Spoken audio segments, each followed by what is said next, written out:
Next question है question number 2 exercise 2.1 का। Examine the nature of roots of the following.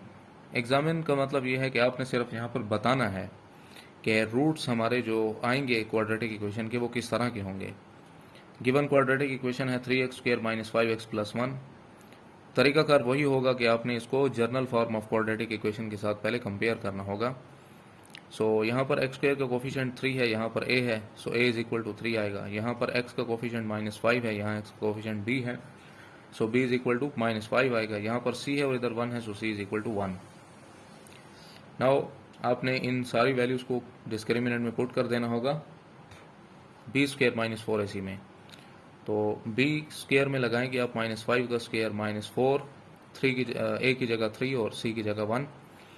5 का square 25 होता है, 4 3 ज़ार 12 एंड 12 1 ज़ार 12 होगा, तो 25 - 12 कितना आता है 13। अब 13 हमारे पास एक पॉजिटिव वैल्यू है, तो आप इसको क्या लिखेंगे, 13 इज़ ग्रेटर देन 0। तो ये रिजल्ट चूंकि डिस्क्रिमिनेंट का है b² - 4ac, तो आप उसको क्या लिखेंगे, b² - 4ac is greater than 0।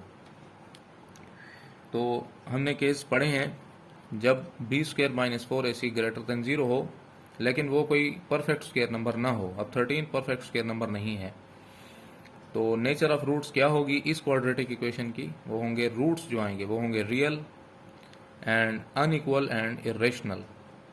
तो ये नेचर ऑफ द रूट्स होगी हमारे पास।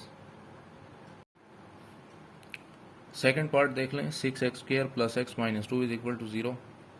इसको आपने general form of quadratic equation के साथ कंपेयर कर लेना होगा। 6x² - x + x - 2 = 0 और यहाँ ax² + bx + c = 0। कंपैरिजन का तरीका आप लोग सीख चुके होंगे, सो मैं यहाँ पर उसको एक्सप्लेन नहीं करूँगा और डायरेक्ट वैल्यूज़ जो है वो मैं अप्लाई कर रहा हूँ। a = 6 बनेगा, b = 1 and c = -2।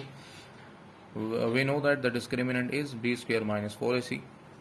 So b की वैल्यू हमारे पास है 1, 1 का स्क्वायर होगा एंड -4 फार्मूले का, और a की जगह जो है 6 लगाएं और b की जगह c की जगह -2। 1 का स्क्वायर 1 होगा, माइनस माइनस प्लस होगा, 4 6 ज़ार 24 होता है और 24 2 ज़ार 48 होता है। 48 को 1 से ऐड कर लें तो 49 मिलेगा। सो यहाँ पर b² - 4ac का जो आंसर हमें मिला है वो है 49, which is greater than 0 and 49 is a perfect square, because अगर आप 49 का स्क्वायर रूट करें तो वो हमारे पास 7 आता है। इसका मतलब ये है कि 49 is a perfect square number. Therefore, b² - 4ac is greater than 0 and is a perfect square. So, so that roots are real, unequal and rational. यहाँ पर मैंने अनइक्वल नहीं लिखा, मैं आप लोगों के लिए लिख देता हूँ रियल, अनइक्वल एंड रेशनल। तो रूट्स की जो नेचर होगी वो कुछ इस तरह से होगी। पार्ट नंबर 3 देख लेते हैं। पार्ट नंबर 3 में गिवन क्वाड्रेटिक इक्वेशन जो है वो 3x² + 2x + 1 है। इसको आपने कंपेयर करना होगा journal form of quadratic equation के साथ। तो इक्वेशन 1 और 2 को कंपैरिजन करने के बाद a की वैल्यू 3 मिलेगी, b की वैल्यू 2 मिलेगी, c की वैल्यू जो है वो 1 मिलेगी। सो यहाँ पर आप लिखेंगे we know that the discriminant is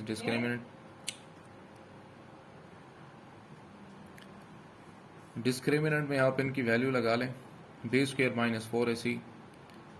तो b की जगह लगाएं 2 का स्क्वायर -4, a की जगह 3 लगाएं, c की जगह 1 लगाएं।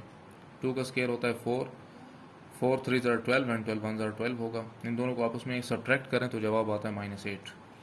अब डिस्क्रिमिनेंट की वैल्यू हमारे पास नेगेटिव आ रही है, b² - 4ac की वैल्यू -8 आ गई। तो -8 चूँकि हमें पता है कि वो लेस देन 0 वैल्यू है, सो रूट्स की नेचर हमारे पास क्या होगी, देयरफॉर कि b² - 4ac is less than 0। Negative number को लेस देन 0 कंसिडर किया जाता है, and so the roots are imaginary.